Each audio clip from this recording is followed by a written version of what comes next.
Ave Cristo, pelo Espírito Emmanuel, psicografia Francisco Cândido Xavier. Segunda parte. Capítulo 1. Provas e lutas. O ano 250 corria sob nuvens pesadas. Desde a subida de Décio ao poder, a metrópole romana e as províncias atravessavam enormes inquietações. O novo imperador odiava os postulados do cristianismo e, por isso, desencadeara terrível e sistemática perseguição contra os prosélitos do novo ideal religioso.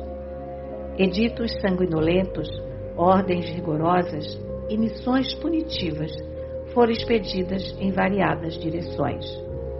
Ameaças, buscas, inquéritos e prisões espalharam-se em toda parte.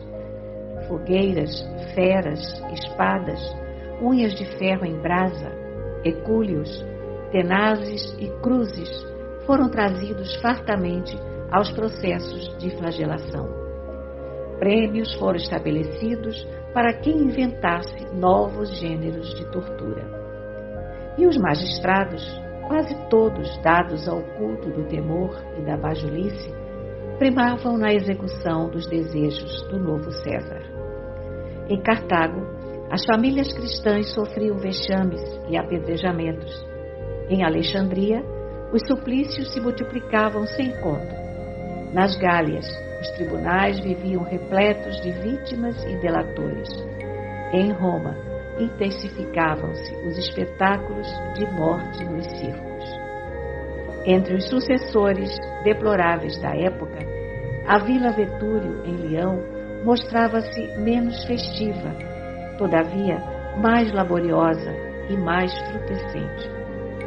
Desde a morte de Varro, Opílio retirara-se em companhia de Galba para a capital do mundo, sem jamais haver trocado palavra com o genro.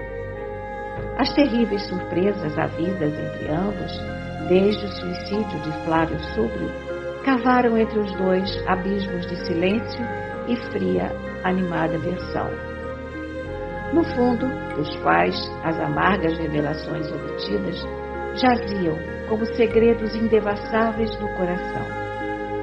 Desajustado, desde o instante em que tomara conhecimento da verdade alusiva ao pretérito, Tassiano buscava afogar do serviço as mágoas e as preocupações que lhe conturbavam o mundo íntimo.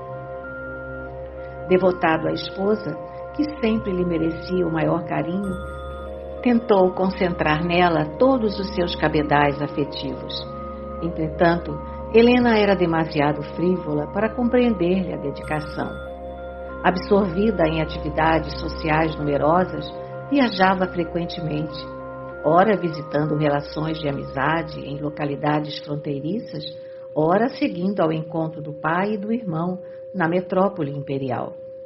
Estranhara a princípio o afastamento paterno, cuja verdadeira causa jamais conseguiu conhecer, mas habituou-se por fim com a ausência de Vetúrio, supondo que o genitor encontrava mais alegria em envelhecer tranquilo na cidade que lhe servira de berço.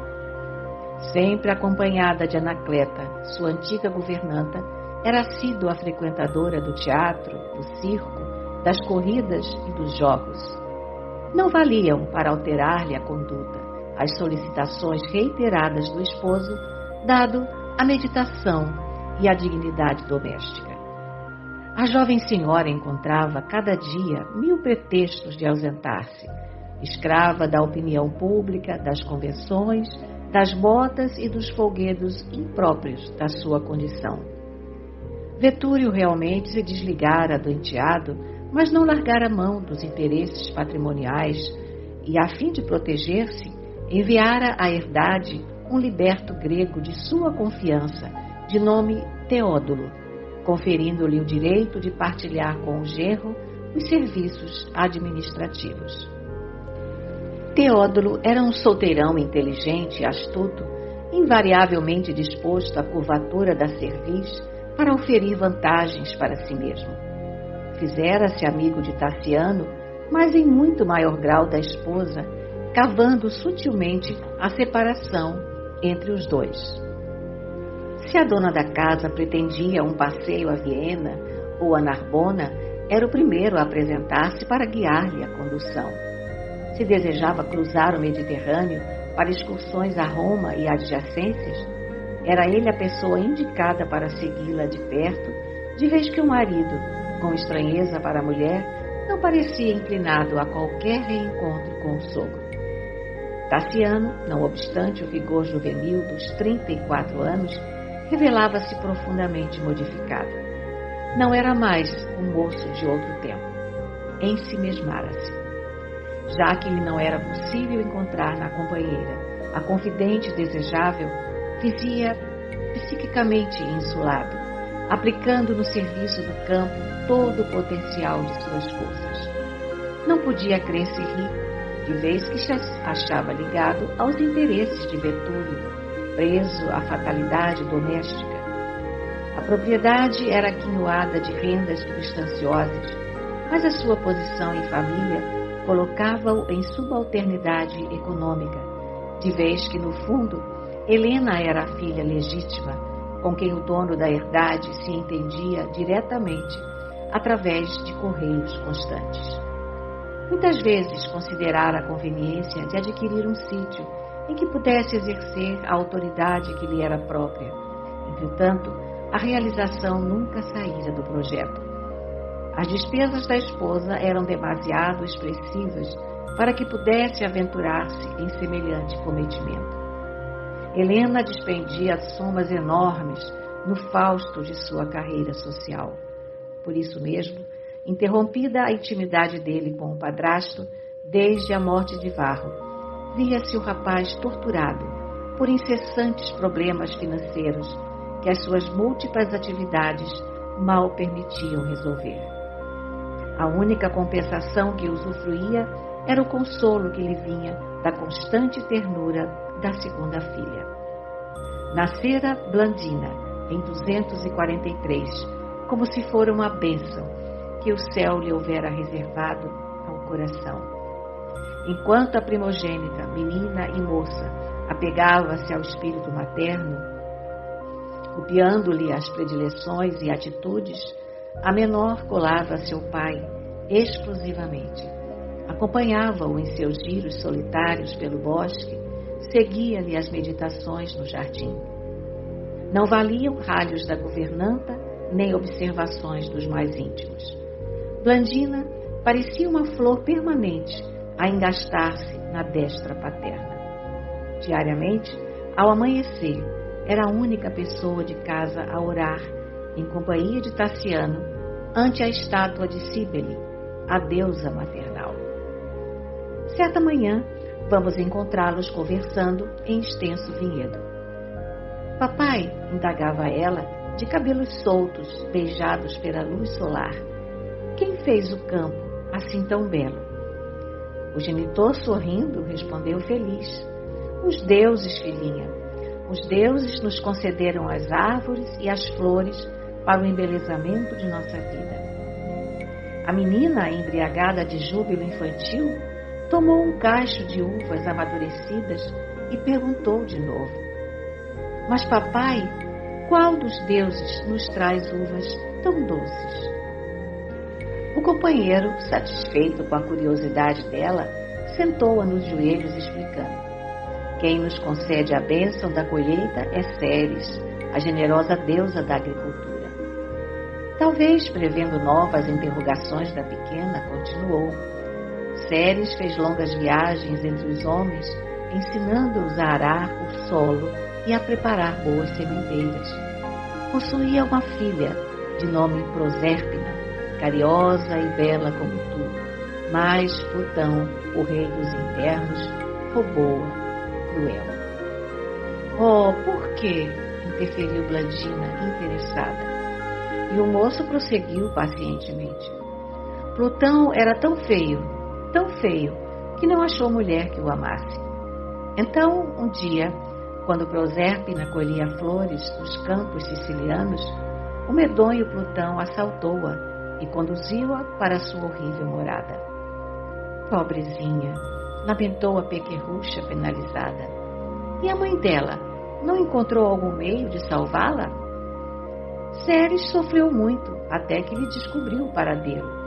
Desceu aos infernos a fim de recuperá-la, mas a filha era meiga e bondosa, e por isso afeiçoara-se ao tirano que fora obrigada a receber por marido.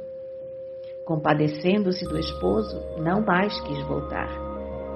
Ceres, então muito aflita, recorreu a Júpiter, o senhor do Olimpo, mas tantas perturbações sobrevieram que o grande Deus julgou melhor determinar que Prosérpina, cada ano, passasse 6 meses em companhia da mãezinha e os 6 restantes junto do companheiro. A menina suspirou aliviada e comentou: Júpiter, nosso pai do céu, foi sábio e bondoso. Em seguida, os olhinhos vivos e escuros se lhe iluminaram. Abraçou Tassiano nervosamente e indagou: Papai, se Plutão me roubasse, o senhor me procuraria? Sem dúvida, replicou Tassiano, rindo-se. Mas não há perigo. O monstro jamais nos incomodará. Como sabe o senhor? O paizinho enlaçou-a, informando: Temos nossa mãe Cíbele Blandina. Nossa divina protetora jamais nos abandona. A pequena, confiante, estampou satisfação e paz na fisionomia ingênua. Enquanto o moço Patrício passava a orientar o trabalho de alguns escravos, a criança correu a lures, encontrando grande borboleta a mover-se dificilmente. Blandina recolheu-a com extremo cuidado nas dobras do leve péplo de lã e apresentou-a ao genitor, reclamando: Paizinho, será que as borboletas não possuem um Deus que as ajude? Como não, minha filha? Os gênios celestes cuidam de toda a natureza. Mas onde estaria o socorro para uma pobre criatura como esta? Tassiano sorriu e, dando-lhe a mão, acentuou: Vamos comigo, vou mostrar-te. Deram alguns passos e alcançaram límpida corrente. Tassiano, carinhoso, indicou-lhe o córrego cantante e esclareceu: As fontes, minha filha, são dádivas do céu em nosso favor. Deixa a tua borboleta ao pé das águas. Ela está sedenta. A pequena obedeceu feliz e ambos, pelo dia adentro, passearam juntos e juntos brincaram, observando os lagartos que se arrastavam ao sol. Para o filho de Quinto Varro, agora introspectivo, a presença da menina era talvez a única felicidade que desfrutava na terra. De retorno à casa, curados e bem dispostos, foram recebidos com grande reboliço. Chegaram ao correio de Roma e Tassiano, desconcertado, sabia que um acontecimento desses era sempre um sucesso desagradável para ele. A esposa fazia-se mais exigente e mais áspera. Com efeito, logo que se viu no interior doméstico, Helena convidou-o a entendimento particular, apresentando-lhe longa mensagem paterna. Opílio insistia pela viagem da filha e das netas à metrópole. Vivia saudoso e, sobretudo, excessivamente preocupado com a situação de Galba, totalmente entregue, como sempre, às companhias indesejáveis. Não se resignava à ideia de que o rapaz prosseguisse solteiro e, confidencialmente, rogava a Helena estudasse com o genro a possibilidade do consórcio entre tio e sobrinha. Lucila, a neta que ele vira nascer, atingira os 15 anos. Não seria conveniente aproximá-la do solteirão, tentando-se algum esforço regenerativo, apesar da diferença de idade? A sociedade romana, dizia o velho, achava-se em decadência. Grandes fortunas estavam dissipadas pela imprevidência de famílias patrícias tradicionais. Não seria justo, perguntava, preservar os próprios bens com um novo enlace no próprio ambiente doméstico? Tassiano leu a carta, mostrou no rosto o imenso desagrado que o possuía e comentou, entediado: O velho Opílio, de certo, respira ouro. Não tem outra ideia na cabeça que não seja dinheiro, defesa do dinheiro e multiplicação do dinheiro. Creio viveria ele descuidadamente no inferno desde que o reino da sombra fosse construído sobre moedas. Que disparate! Que felicidade poderá advir do casamento de uma jovem de 15 anos com um libertino da qualidade de Galba? A senhora fez-se pálida e recomendou transtornada: não tolero qualquer referência desrespeitosa a meu pai. Ele tem sido sempre amável e generoso. E mirando o esposo de cima para baixo, prosseguiu: que poderíamos oferecer a Lucila na província repleta de escravos e pobretões. Além disso, o matrimônio de nossa filha com meu irmão seria um feito de grande sabedoria. Meu pai sempre sabe o que faz. O marido, no fundo, desejou prorromper em gritos de revolta. Com que direito deliberavam assim quanto ao destino de sua primogênita? Ela era demasiado verde para qualquer escolha. Por que não confiar-lhe o juvenil coração aos braços do tempo, de modo a decidir-se com calma? Sabia de experiência própria que a felicidade nunca seria fruto de constrangimento. Renunciava, contudo, a qualquer argumentação. Entre ele e Vetúrio existia um mar de lodo e sangue. Nunca lhe desculparia o infortúnio paterno. A amizade que os ligava em outro tempo convertera-se em ódio silencioso. Entretanto, a esposa era filha dele e no sangue das filhinhas era obrigado a receber-lhe a marca familiar. Poderia discutir, contender, guerrear, contudo era agora individualmente pobre e não conseguiria vencer o gigante financeiro que o destino lhe impusera por padrasto. E a lutar verbalmente com Helena, não seria preferível calar-se? Diante da sombria mudez do esposo, ela continuou: há mais de 1 ano não vejo meu pai. Agora devo seguir. Outra alternativa não me resta.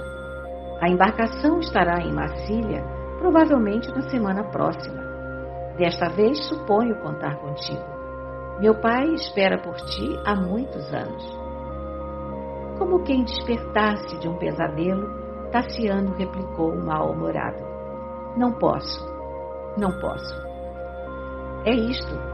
Sempre que necessito de teu concurso para alguma excursão importante, primas pela ausência. Temos um mundo vasto de alegrias e divertimentos, mas preferes o cheiro de cabras e cavalos. Helena, não é bem assim, considerou o marido apoquentado. O trabalho. Ela, porém, interrompeu-lhe a palavra entre irritada e áspera. Sempre o trabalho, a eterna desculpa. Não te amofines, seguirei com Anacleta e Teódulo em companhia das meninas. O dono da casa sentiu-se ferido, só em pensar na separação da filha menor, e observou instintivamente: precisarás de séquito assim tão grande? Não te queixes, falou a mulher sarcástica. Cada qual recebe o que procura. Se pretendes solidão, não te agastes por falta de companhia. O marido não respondeu. A filha de Vetúrio começou a providenciar. Costureiras, floristas, ourives e artífices trabalharam com grande azáfama. Todavia, no meio do entusiasmo geral, Blandina choramingava incessantemente. Insistia em ficar. Não queria deixar o genitor. A dona da casa, entretanto, não alterava a opinião. As netas deveriam partir ao encontro do avô. Na véspera da viagem, tão lamurienta se mostrava a menina, que Tassiano, altas horas da noite, levantou-se, afixa de consolá-la, de vez que a esposa, atarefada com preparativos diversos, ainda não se recolhera. Dirigindo-se de um aposento a outro, ouviu rumores abafados em pequeno terraço próximo. Sem ser percebido, lobrigou Helena e Teódulo em colóquio afetuoso. A intimidade a que se entregavam não lhe propiciava ensejo a mínima dúvida quanto a comunhão amorosa entre os dois. O coração bateu-lhe descompassado. Sempre descansara acerca do procedimento da esposa, apesar do temperamento explosivo com que Helena se caracterizava. Experimentou o impulso de estrangular Teódulo com mãos frias e implacáveis.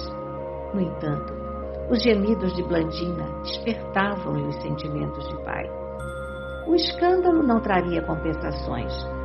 Ao invés de refazer-lhes o destino, agora plenamente atormentado, recairia como flecha incendiária sobre a família que o céu lhe confiara. Punir a esposa seria condenar as filhas.